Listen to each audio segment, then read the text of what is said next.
As we head into the next generation of video games, we can only hope for new cooperative experiences that are better than anything we've played so far. We thought it might be interesting to review the best experiences available on this last generation, identify what they did well, and think about what we hope to see from these titles in the next generation. Here are 7 great games from this last generation that we hope to see more of in the next generation of game systems. 7. Gears of War. Gears of War was a revelation to those of us who are primarily Halo players for a very simple reason: its cover mechanics. With a click of a button, your character would conceal himself behind cover, and after that, the awkward positioning of a character behind cover seemed so unnatural that covering became as much a part of the shooter experience as left-trigger targeting. Rather than a slick space marine, you played as a group of grunts across 5 compact levels, and the setting, stories, and gameplay made this title one of the first must-haves of the last generation. What Gears of War teaches us. Gears of War changed shooters forever, and reminds us that there is always room for innovation. Something like bullet time is fun, but only works in some games. Cover mechanics are now expected to be a part of every shooter. Further, Gears of War has a simple game mechanic, a variety of weapons, beautiful settings, and concise levels that provide a great gaming experience that is endlessly replayable. What Gears of War needs to learn. Gears of War seems to stumble a bit whenever it tries to innovate with the vehicle levels or end-of-level boss fights. Efforts to incorporate stealth elements were also awkward and not consistent with the game. The story has also never been a strong suit of the series. Gears of War seems to work best when it feels most like Saving Private Ryan, with you and your humble grunts moving across the front lines in a variety of contexts. Let's hope we see more of that.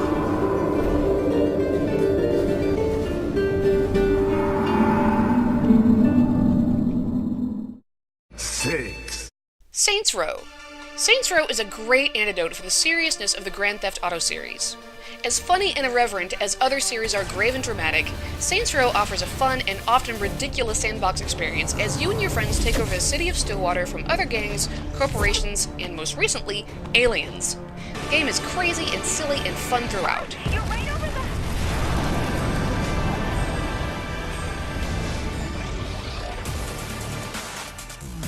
What Saints Row teaches us. Despite their gameplay and release date similarities, Saints Row seem to move exactly opposite Grand Theft Auto. You can completely customize your character's appearance. You can even play as a zombie. The game satirizes other games and is actually funny when it does so, unlike so many other games. More to the point, the game offered online cooperative experiences well before Grand Theft Auto did, and these experiences are hilarious. The high point for me are the insurance fraud levels, where you and your partner make money by diving in front of cars and letting ragdoll physics toss you into the atmosphere. Keeping it fun and light when everyone else was playing it straight let Saints Row become a must-play cooperative experience. What Saints Row needs to learn. Saints Row is already adapting to incorporate new elements, and the most recent game gives you superhuman abilities, though sadly, a pretty drab and ugly environment. Saints Row could probably benefit from offering even more worlds to flip between. I could see a time-traveling adventure in which you visit Stillwater at various points in history, or travel across various dimensions. The challenge Saints Row will face is how to expand the world while keeping the game funny and providing the fun, lighthearted counterpoint to the seriousness that permeates most every other game. We don't use that kind of language here in Steelport. 5. LEGO Batman 2, DC Superheroes. The LEGO games were a great addition to the last generation. Starting with Star Wars and leading to superheroes, the LEGO games have been a terrific franchise, but for our money, the best of the best is Batman 2. Incorporating a variety of superheroes in an original story, the game is a blast all the way through.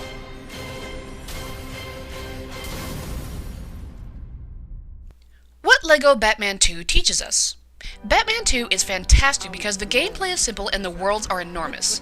Gotham City is a large and varied environment with fun vehicles, tons of collectibles, and lots of unlockable characters. The real triumph in Batman 2, however, is when you get to play as Superman. The original John Williams score comes up as you zip around the city, and you realize that this is the first video game in decades to provide a fun experience as Superman. What LEGO needs to learn. As fun as it is, LEGO always seems to be a few steps behind on technical innovations. For example, LEGO didn't allow players to split the screen and venture off independently until recently, despite the fact that some great games had done that years ago. Even the newest games still offer only local co-op.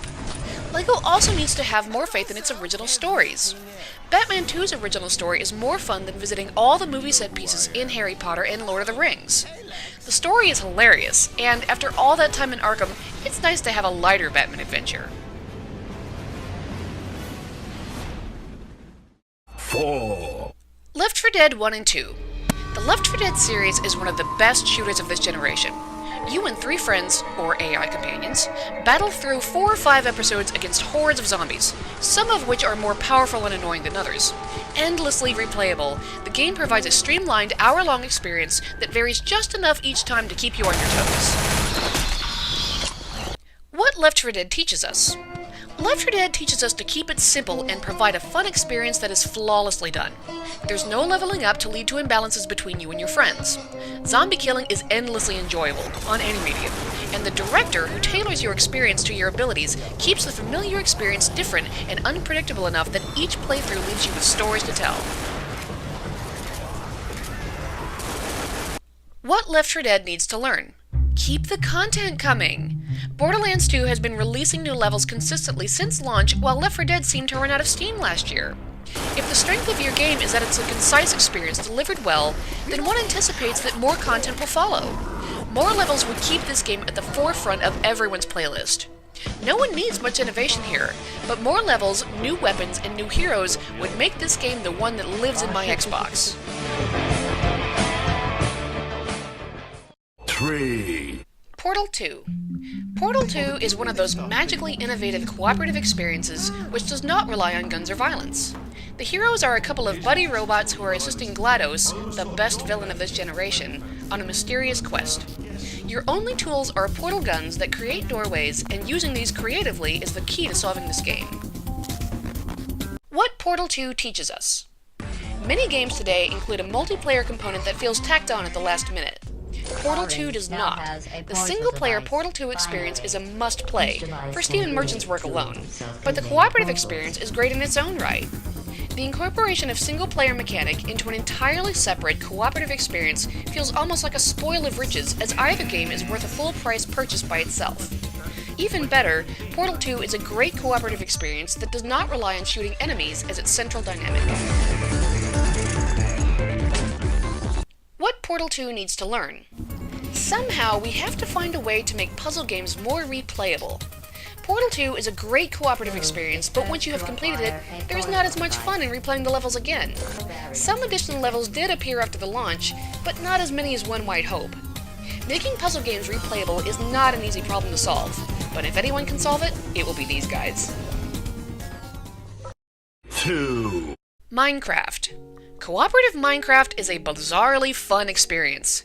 You and your friend are dropped into an 8-bit looking world which is loaded with wildlife and landscapes to explore, and at night, a variety of monsters to deal with.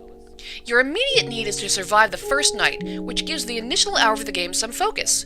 But as you progress in the game and learn how to survive, more and more gameplay options open up.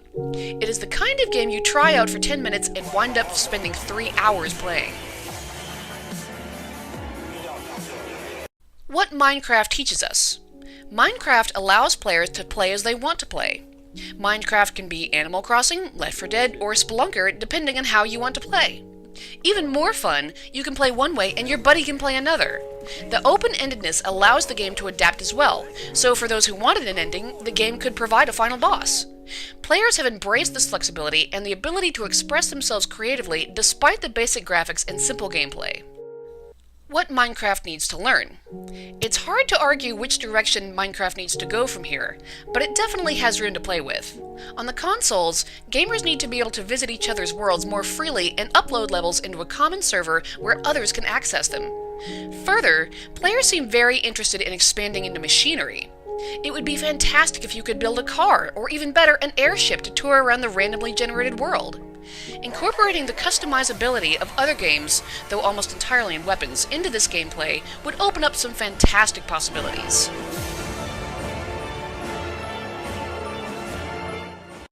1. Borderlands 2. You can make the case that Borderlands 2 represents the best cooperative experience on this generation of video games. You play as one of 6 character classes as you battle weirdos in a variety of environments, collect a variety of loot, and ultimately face off against one of this generation's most enjoyable villains, Handsome Jack.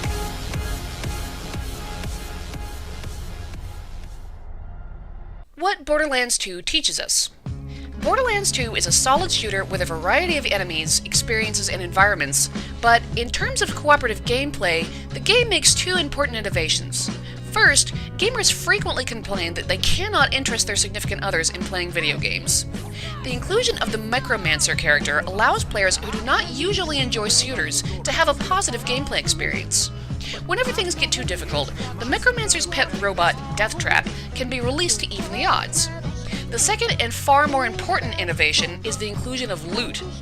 Borderlands is great to split money and experience points between characters, but it is also really wise to give those special weapons to only the ones who find them. This is a great way to incorporate an individual experience into a cooperative one. Sharing the experience points keeps everyone at the same level, but the unique weaponry gives the player an experience all her own.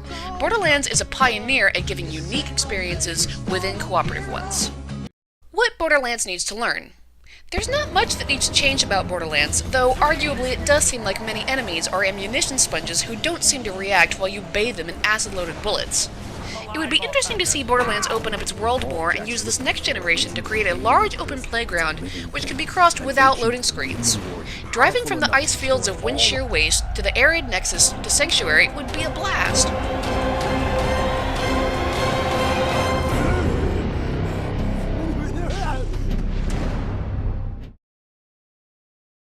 Who knows what's coming next? Well, we do. All of these games will be back with us, sooner or later, on the next generation. These titles were some of the best cooperative experiences of this generation.